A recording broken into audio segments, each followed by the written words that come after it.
श्री शिवाय नमस्तु भयम।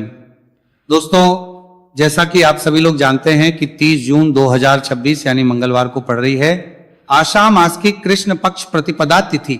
और दोस्तों, यह वह तिथि है जो आषाढ़ मास में पड़ने वाली सबसे बड़ी तिथि है, क्योंकि ये मंगलवार के दिन पड़ रही है और इसका बहुत ही बड़ा और विशेष महत्व होता है। पूज्य गुरु जी ने कहा है कि अगर कभी भी मौका लग जाए और आषाढ़ मास की प्रतिपदा तिथि मंगलवार को पड़ जाए तो आप लोगों को एक छुटकी काला तिल वाला उपाय तो अवश्य ही करना चाहिए। इन दोनों का संयोग बहुत ही कम आता है। इसी के साथ में गुरु जी ने अपनी शिव पुराण कथा में बताया है कि इस दिन आपको एक छुटकी काला तिल वाला उपाय तो आपको अवश्य ही करना चाहिए, क्योंकि ऐसा दिन पूरे साल में सिर्फ एक ही बार आता है। और दोस्तों, आप सभी लोग जानते हो कि मंगलवार प्रतिपदा तिथि का अगर सबसे बड़ा कोई उपाय है तो वह एक छुटकी काला तिल वाला उपाय है।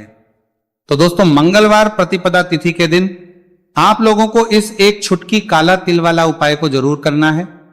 बहुत सारे लोग होंगे जिन लोगों ने इस उपाय को ना किया हो, मतलब पूरा साल निकल गया, उन्होंने किसी भी दिन इस छुटकी काला तिल वाला उपाय को ना किया हो। पर दोस्तों, आपके पास एक आखिरी मौका बचा हुआ है जो कि 30 जून मंगलवार प्रतिपदा तिथि के दिन है। इस दिन आप लोगों को इस वाले उपाय को जरूर कर लेना है। भले ही आपने पूरे महीने भर इस उपाय को ना किया हो, पर अगर आपने इस महीने के मंगलवार प्रतिपदा तिथि के दिन अगर इस वाले उपाय को कर लिया तो आपको इस उपाय को करने का वह फल मिलेगा जिसकी आपने कभी कल्पना भी नहीं करी होगी। इसीलिए आप लोग इस वाले उपाय को एक बार जरूर कर लेना है, ताकि आप लोगों के हाथ से यह मौका ना जा सके और आपको इस उपाय को करने का फल मिल सके। दोस्तों, यह उपाय पंडित जी ने अपनी अभी की ही श्री शिव महापुराण की कथा में बताया है। उपाय को आज हम आपको बहुत अच्छे से समझाने वाले हैं। इस वीडियो को देखने के बाद इस उपाय को समझने के लिए आपको कोई और वीडियो को देखने की जरूरत नहीं पड़ेगी। तो चलिए दोस्तों, उपाय को शुरू करते हैं। देखिए, यह इस आषाढ़ मास के मंगलवार प्रतिपदा तिथि के दिन यह इतना खास होता है, इतना महत्वपूर्ण होता है, देखा गया है। कभी कभी बड़े बड़े पूजा पाठ अनुष्ठान से जो मनोकामना पूर्ण नहीं होते, वो आषाढ़ मास की मंगलवार प्रतिपदा तिथि के दिन एक छोटे से उपाय करने से ही आपकी मनोकामना पूर्ण होके। और बहुत सारे लोगों ने इस उपाय को किया भी है और उनको इस उपाय को करने का फल भी जरूर मिला है। अगर आप लोग भी इस उपाय को करना चाहते हैं तो आप इस उपाय को पहले अच्छे से समझ लेना, सुन लेना, उसके बाद करना, आपको इस उपाय का फल जरूर मिलेगा।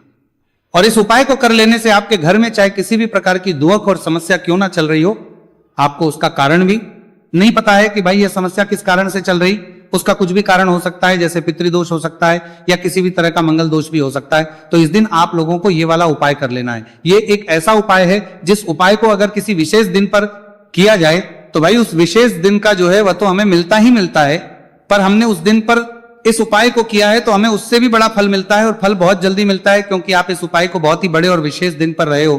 तो चलिए अब उपाय के बारे में बात करते हैं, लेकिन उससे पहले आप लोगों को यह जानना आवश्यक है कि आखिर यह उपाय किस समय करना है, किसको करना है और कैसे करना है। तो चलिए हम आगे आपको वीडियो में एक एक करके बता देते हैं। लेकिन उससे पहले अगर आप लोग हमारे चैनल पर पहली किस समय करना है, बार आए हैं या फिर मेरी आवाज आज पहली बार सुन रहे हैं, तो हमारे चैनल को सब्सक्राइब जरूर कर लेना और इस वीडियो को लाइक करके कमेंट बॉक्स में श्री शिवाय नमस्तु भयम ओम नमः शिवाय जरूर टाइप कर देना। तो दोस्तों, इस एक छुटकी काला तिल वाला उपाय को हमें इस मंगलवार प्रतिपदा तिथि के दिन कैसे करना है, किसको करना है, किस समय करना है और कहां पर करना है, ये सारे सवालों के जवाब आपको इस वीडियो में मिल जाएंगे। और जो ये वीडियो देखेगा भाई, उसको एक छुटकी काला तिल वाला उपाय जरूर करना चाहिए, क्योंकि इस दिन काला तिल का भी बहुत ही बड़ा और विशेष महत्व होता है। और बात आ जाए एक छुटकी काला तिल वाला उपाय की, तो ये सोने पे सुहागा वाली बात हो जाती है और ये एक बहुत ही बड़ा उपाय हो जाता है इस मंगलवार प्रतिपदा तिथि का। तो अब दोस्तों, इस एक छुटकी काला तिल वाला उपाय को आखिर करना किसको है, सबसे पहले हम लोग वो बात जान लेते हैं। तो देखो, घर की जो बड़ी माताएं बहनें होती हैं, उन माताओं बहनों में से कोई भी एक बड़ी माता बहन इस वाले उपाय को कर सकती है। और दोस्तों, अगर आप तो अपने घर में से सभी सदस्यों को भी इस उपाय को करवा सकते हैं।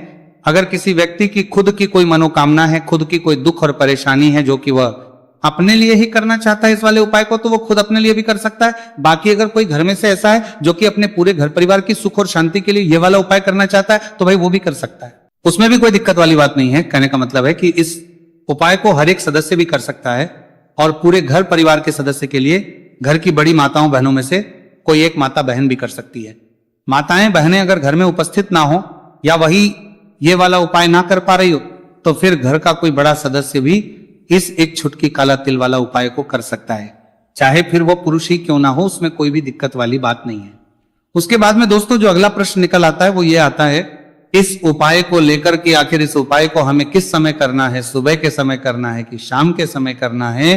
तो देखो इस वाले उपाय को आप लोग सुबह के समय भी कर सकते हो और शाम के समय प्रदोष काल में भी कर सकते हो। अब अगर आप पूछो कि भाई सबसे उत्तम समय कौन सा रहेगा इस एक छुटकी काला तिल वाला उपाय को करने का, तो हम आपसे बस यही कहेंगे कि इस उपाय को आप सुबह के समय करेंगे तो ज्यादा बेहतर होगा।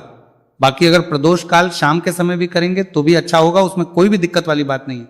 तो अब दोस्तों जो अगली सबसे बड़ी और महत्वपूर्ण बात आती है वो ये आती है कि सुबह अगर हम उपाय को करेंगे तो हमें कितने बजे से लेकर कितने बजे तक के बीच में करना है, और शाम के समय प्रदोष काल में करेंगे तो हमें कितने बजे से लेकर कितने बजे के बीच में करना है। तो देखो सुबह जितनी जल्दी हो सके आप उपाय को करने की कोशिश करना, कि अगर किसी कारणवश लेट भी हो जाओ, थोड़ी देर भी हो जाए तो 10 या 11 बजे तक भी आप उपाय कर लेना, पर 12 बजे से ज्यादा देरी ना हो, ठीक है, इस बात का ध्यान रखना।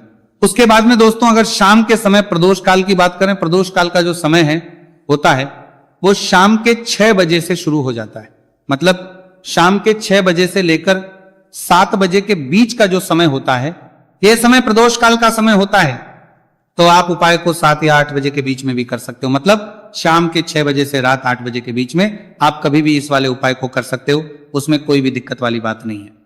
देखिए यदि आपके जीवन में संकट बहुत ही अधिक चल रहे हो, समस्याएं बहुत ही अधिक चल ही हो, एक एक रूप खर्च करने आपको बस ओढ़ रहा है, भूमि से जुड़ी हुई कोई भी समस्या हो या फिर आपके विवाह से जुड़ी हुई कोई भी समस्या हो या आपके व्यापार से जुड़ी हुई कोई भी समस्या हो, तो आपकी यह सारी समस्या इस मंगलवार प्रतिपदा तिथि के दिन समाप्त होने वाली है। तो चलिए दोस्तों जानते हैं उस विशेष उपाय के बारे में। देखिए इस वीडियो में हम पूज्य गुरु जी द्वारा बताए गए 3 बहुत ही चमत्कारिक उपायों के बारे में जानेंगे। देखिए यह जो उपाय है आपके जीवन से दुर्भाग्य का तो अंत करेंगे ही, साथ ही साथ यदि आपके जीवन में धन की समस्या चल रही है तो वह सभी भी आपकी समाप्त हो जाएंगी। देखिए गुरुजी ने बताया है कि जब भी मंगलवार प्रतिपदा तिथि का दिन पड़े तो हमें कर्ज मुक्ति के लिए कुछ उपाय करने चाहिए। इसी के साथ हमें धन प्राप्ति, भूमि से जुड़े कार्यों और विवाह के लिए भी उपाय करने चाहिए। तो चलिए दोस्तों जानते हैं गुरुजी द्वारा बताए गए सबसे पहले उपाय के बारे में। देखिए ये उपाय विशेषकर उन लोगों को करना है जिनकी भूमि से जुड़ी कोई भी समस्या चल रही हो, यानी कि उनकी भी जमीन से जुड़ी हुई समस्या चल रही है, यानी कि जो लोग मकान खरीदना चाहते हैं या फिर उनका खेत से जुड़ा कोई भी केस चल रहा है या फिर जिनके भी विवाह में विलंब हो रहा है या फिर जिन भी लोगों के जीवन में कर्ज बहुत ही अधिक बढ़ने लगा है, कर्ज जो है वह चुका नहीं पा रहे हैं, तो गुरुजी ने कहा है कि ऐसे लोगों को यह उपाय करना चाहिए। देखिए इस उपाय के लिए आपको थोड़े से काले तिल ले लेने हैं। देख आपको मात्र 1 चुटकी काले तिल ले लेने हैं, इसी के साथ में आपको थोड़ा सा शहद ले लेना है, फिर सबसे अंत में आपको 1 लोटा शुद्ध जल ले लेना है।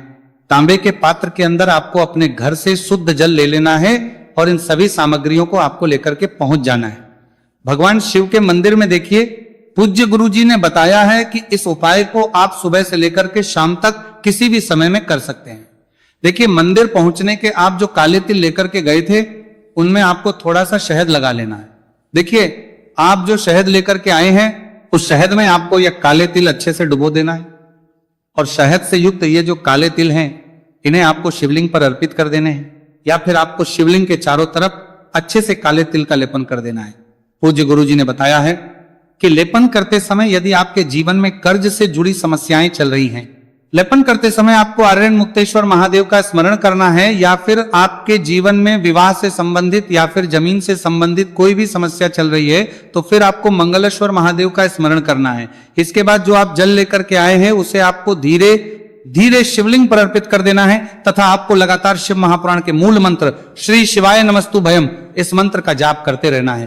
पूज्य गुरुजी ने बताया है कि सिर्फ एक मंगलवार प्रतिपदा तिथि यह उपाय करके देखना और आप स्वयं देखेंगे कि 2 से 3 महीने के अंदर आपके जीवन से जुड़ी हुई जो भी समस्याएं हैं बस सभी समस्या बहुत ही जल्द महादेव की कृपा से दूर होने लगेगी।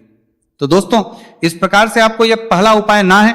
अब हम जानते हैं दूसरे विशेष उपाय के बारे में। देखिए, इस उपाय के लिए आपको एक प्यारी सी बेलपत्र ले लेनी है। इसी के साथ में एक लोटा शुद्ध जल लेना है तांबे के पात्र के अंदर, और इसी के साथ में आपको थोड़ा सा शहद ले लेना है। देखिए, मंगलवार का दिन है और मंगलवार प्रतिपदा तिथि के दिन यदि हम शहद का उपाय करते हैं तो इससे महादेव हमसे बहुत ही अधिक प्रसन्न होकर के हमारी मनोकामना को परिपूर्ण करते हैं।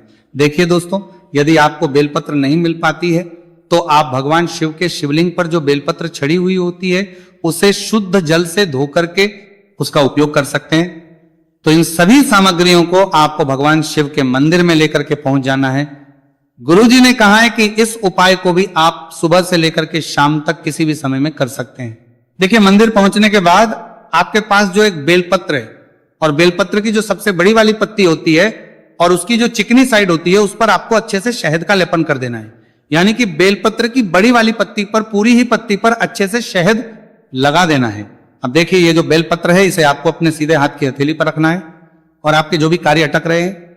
देखिए, बहुत से लोग ऐसे होते हैं जो अपने नौकरी को प्राप्त करने के लिए सालों से तैयारी करते हैं लेकिन उनको नौकरी नहीं प्राप्त हो पाती है। बहुत से ऐसे लोग होते हैं जो बहुत ही मेहनत करते हैं, धन भक्ति के लिए बहुत अधिक प्रयास करते हैं लेकिन फिर भी उनको धन प्राप्त नहीं हो पाता है। तो गुरुजी ने बताया कि जब भी आपको अपने कार्यों में सफलता ना मिले तो फिर आपको मंगलवार के दिन इस उपाय को अवश्य करना चाहिए। देखिए, अब आपको जिस भी कार्य में सफलता प्राप्ति करनी है उस कार्य को सफल बनाने के लिए आपको महादेव से प्रार्थना कर लेनी है। और फिर ये जो एक बेलपत्र है इसे आपको भगवान शिव के शिवलिंग पर अर्पित कर देनी है। देखिए, बेलपत्र की चिकनी साइड जिस पर आपने शहद लगाए हैं वो शिवलिंग से स्पर्श रहेगी और इसकी जो डंडी है वो आपको जलाधारी की ओर रखनी है। इस प्रकार से आपको ये बेलपत्र अर्पित कर देनी है। अब देखिए, आप जो एक लोटा जल लेकर के आए हैं उसे आपको भगवान शिव के शिवलिंग पर धीरे धीरे अर्पित कर देना है। श्री शिवाय नमस्तुभयम इस मंत्र का जाप करते हुए देखिए, जैसे ही यह जल शिवलिंग से होकर के जलाधारी की ओर बह करके आएगा तो इसे आपको थोड़ा सा अपने सीधे हाथ की हथेली में झेल लेना है। इस जल को आपको अपनी दोनों आंखों पर लगा लेना है और इस जल का थोड़ा सा छिड़काव आपको अपने शरीर पर कर लेना है। पूज्य गुरुजी ने बताया है कि जब भी हम मंगलवार के दिन शहद वाली बेलपत्र शिवलिंग पर अर्पित करते हैं तो इससे हमें महादेव हर कार्य में सफलता प्राप्त करवाते हैं। यदि हमें अपनी मेहनत करने के बावजूद भी पर्याप्त मात्रा में सफलता नहीं मिल पा रही है तो गुरुजी ने कहा है कि आपको मंगलवार प्रतिपदा तिथि के दिन यह चमत्कारिक उपाय अवश्य ही कर लेना है। अब दोस्तों, हम जान लेते हैं गुरुजी द्वारा बताए गए तीसरे विशेष उपाय के बारे में। देखिए, इस उपाय के लिए भी आपको मात्र एक लोटा शुद्ध जल ले लेना है तांबे के पात्र के अंदर। फिर इसी के साथ में आपको एक प्यारी सी बेलपत्र ले लेनी है। बेलपत्र आपको ध्यान रखना है कि कैसे भी कटी हुई खंडित नहीं होनी चाहिए। अब देखिए, मात्र 2 सामग्री लेकर के आपको भगवान शिव के मंदिर में पहुंच जाना है। पूज्य गुरुजी ने बताया है कि यह उपाय विशेषकर उन लोगों को करना है जिनकी कोई भी विशेष मनोकामनाएं जो कई दिनों से परिपूर्ण नहीं हो पा रही है, चाहे वो विवाह से संबंधित हो, नौकरी से संबंधित हो, व्यापार से संबंधित हो, चाहे किसी भी प्रकार की मनोकामना है जो परिपूर्ण नहीं हो पा रही है, तो उसके लिए आपको यह उपाय करना है। देखिए, इस उपाय को भी आप सुबह से कि शाम तक किसी भी समय में कर सकते हैं। देखिए, मंदिर पहुंचने के बाद सबसे पहले तो आप बेलपत्र लेकर के आए हैं, उसे आपको अपने सीधे हाथ की हथेली पर रखना है और आपको महादेव से प्रार्थना करनी है कि हे मेरे महादेव, मेरी ये जो मनोकामनाएं बहुत दिनों से अधूरी है, मैंने कई प्रकार के उपाय कर लिए हैं, कई प्रकार के व्रत कर लिए हैं, लेकिन अभी तक मेरी मनोकामना परिपूर्ण नहीं हो पाई है। तो उस मनोकामना को परिपूर्ण करने के लिए प्रार्थना करनी है और ये एक बेलपत्र आपको शिवलिंग पर अर्पित कर देनी है। देखिए, बेलपत्र की जो चिकनी साइड है वो शिवलिंग से स्पर्श रहेगी और इसकी जो है वो आपको जलाधारी की ओर रखनी है। इस प्रकार से आपको यह बेलपत्र अर्पित कर देनी है। इसी प्रकार से आपको यह बेलपत्र अर्पित करनी है।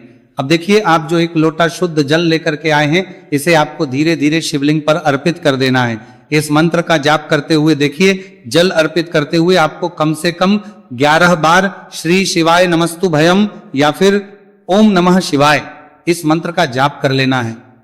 पूज्य गुरु जी ने बताया है कि जो भी व्यक्ति 30 जून मंगलवार प्रतिपदा तिथि के दिन शिवलिंग के सामने इस उपाय को करता है तो उसकी जो भी मनोकामना है वह महादेव की कृपा से निश्चित ही परिपूर्ण हो जाती है। तो दोस्तों, ये थे पूज्य गुरु जी द्वारा बताए गए कुछ बहुत ही खास उपाय। अगर आपको जानकारी अच्छी लगी हो तो वीडियो लाइक करिएगा। मिलते हैं फिर एक नए वीडियो के साथ। श्री शिवाय नमस्तुभयम।